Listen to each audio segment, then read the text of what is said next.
Hello, everybody. Scott Golden here with the Golden Opportunities Coaching YouTube channel and the Pro Wrestling Logic YouTube channel. This is the WCW Saturday Night edition for the 3rd of November 1990, featuring Halloween Havoc special report hosted by Gordon Soley, in which he notes Stan Hansen was the new NWA U.S. Champion and the NWA World Champion Sting, NWA Tag Team Champions Doom, and the U.S. Tag Team Champions. The Steiner brothers also includes Jim Ross conducting backstage interview with Flair and Teddy Long, in which Flair said that he and Arn Anderson would wanted another shot at the NWA tag team titles at Starrcade. Flair then challenged Long to bring his men to the Clash of the Champions, and the coin toss would determine between he and Anderson which member of Doom would face off in a singles match, and then they go back and forth with words.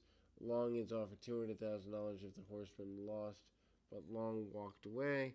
Then he comes back without agreeing to it, and also basically it ends up being the challenge where the it leads to in the weeks to come Long agreeing that he will take the limo and all of that, and the boat of Ric Flair, the Magnificent Obsession, as things go forward.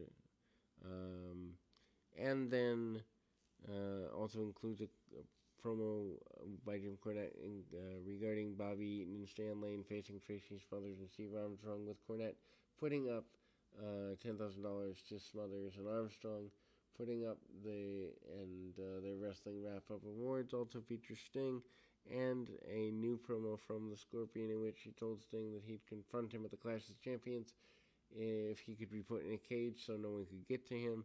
Sting then agrees to this, and the Scorpion has more magic up his sleeve, and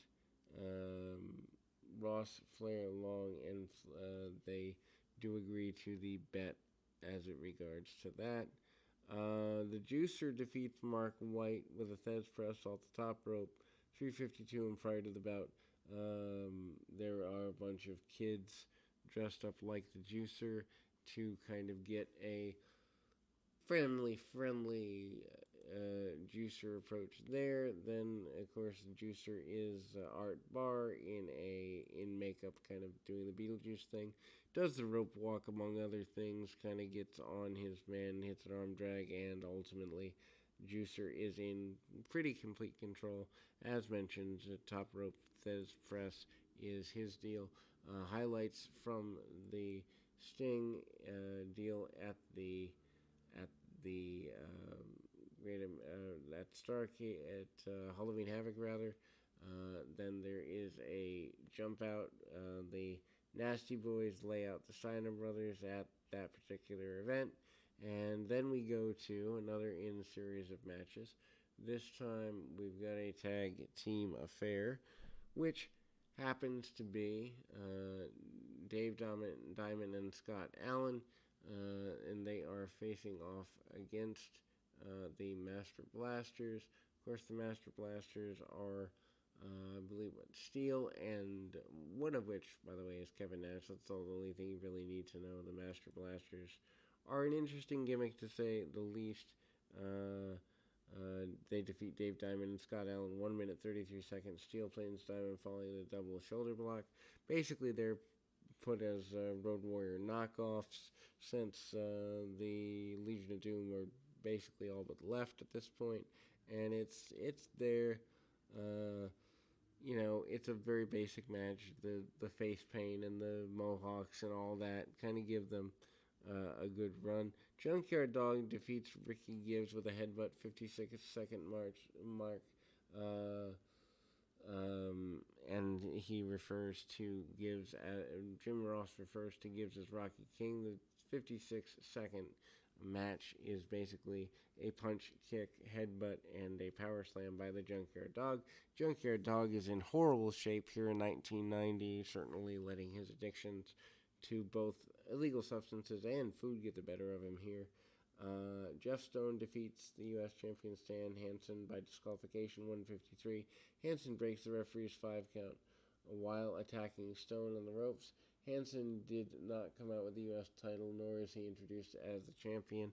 but he is officially the champion in this process. Basically, Hansen punch kick and had defeated Lex Luger in the previous weeks over there. And I mean, Hansen, certainly a guy that everybody should uh, be in favor of because he's at the very least high intensity, at the very most a unique deal. Brian Pillman pins the Ring Lord with a crossbody off the top rope 7 minutes. During the bout, it's announced that Jim Cornette would be putting up the $10,000. Bobby Eaton and Stan Lane facing Tracy Smothers and Steve Armstrong following night on the main event. Obviously not a super deal there. Pillman getting 7 minutes in this particular match, though, is notable mainly because he hadn't really been pushed as a guy who had quite that level of influence, but he's here and he's doing exactly that, kind of having the longer matches, filling the time, and Brian Pillman, of course, a guy who can certainly do that. At the same time, though, you kind of get the feeling of maybe they're trying to stretch the deal out. And Pillman, arm bars, arm locks, and the like, tries to get the Ring Lord character to kind of stretch, and I mean that's about what they get out of it. Is Pillman getting the character to stretch, nothing more, nothing less. It's a pretty basic deal. Pillman also manages to get some high kicks, pump kicks, and the like. They're doing Calgary style stuff. Then we go to the Nasty Boys. Nasty Boys in an enhancement match. They actually throw their opponents out to the arena floor relatively quickly, toss them back in relatively quickly as well. The idea here, very simple, and that is the Nasty Boys want to be dominant the whole way around things there, and Ricky, or kind of getting things going according to some semblance of planned there. Brad Armstrong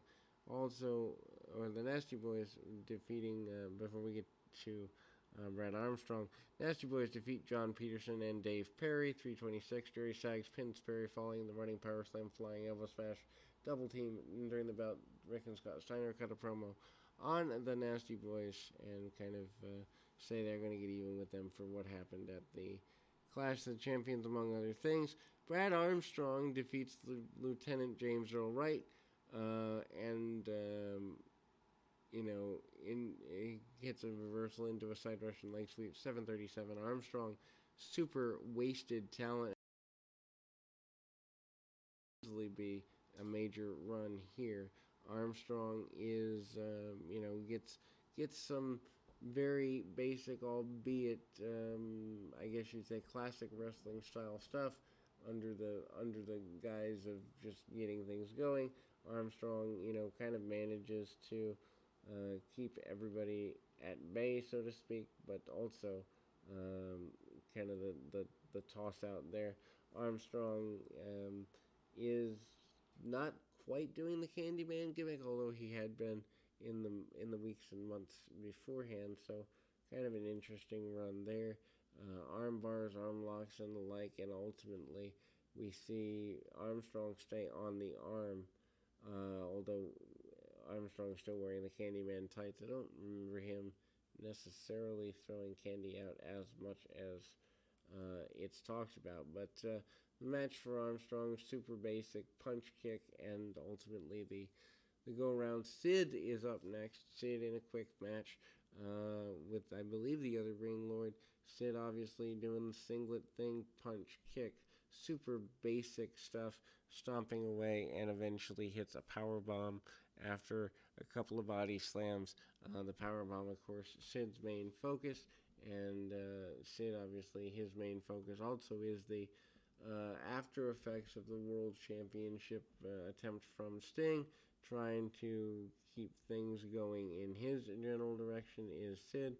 Sid getting that squash win relatively effectively and manages to do everything he possibly can to make that happen in a quick fashion. Sid does, in fact, defeat Scott Salen, or I'm sorry, not Scott Salen, but Sid defeats Mark Friedman. Scott Salen was the week before. with one finger on the chest, hitting the powerbomb 1 minute and 50 seconds. Tommy Rich against Hussein Farouk beats him with a threads press in 2 minutes. Tommy Rich does not look to be in good shape by any stretch of the imagination at this point in his career. Just kind of bloated, kind of a bad haircut, and also gets things going in a rough way.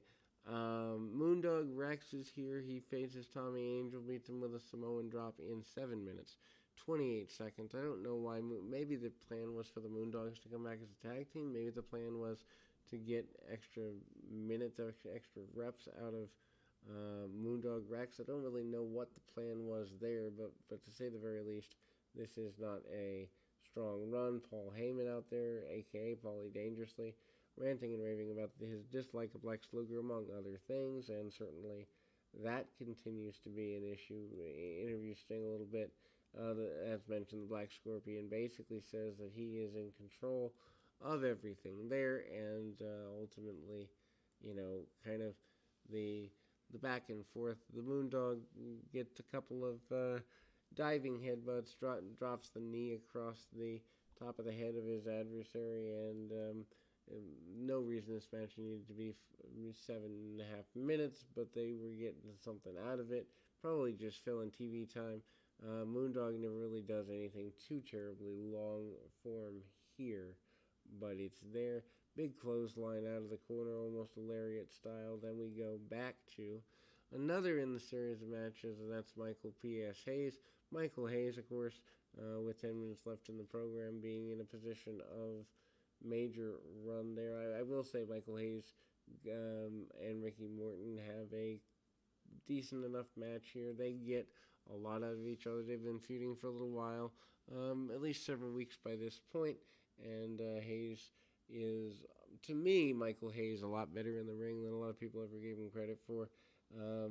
Just does a lot of stalling. If you really want to get used to Michael Hayes, going back and checking out his or my assessment of World Class at the time, probably a good way to do exactly that. Needless to say, little Richard Marley out there with the people in the or the Freebirds, and kind of doing the rock band thing. Freebird Michael Hayes tries to slow the match down. Lots of punch kicks, snapmares over, and tries to drop elbows and drop knees and other really basic things. Nothing necessarily worth noting, but the tag team continuation of the Freebirds with Jimmy Garvin and Michael Hayes, a pretty basic thing here. We will close on that note, and the continuation of the wars between the two of them, eventually leading to a teaser of our tag match with Ricky Morton and Tommy Rich is here. We'll be back with more right after this.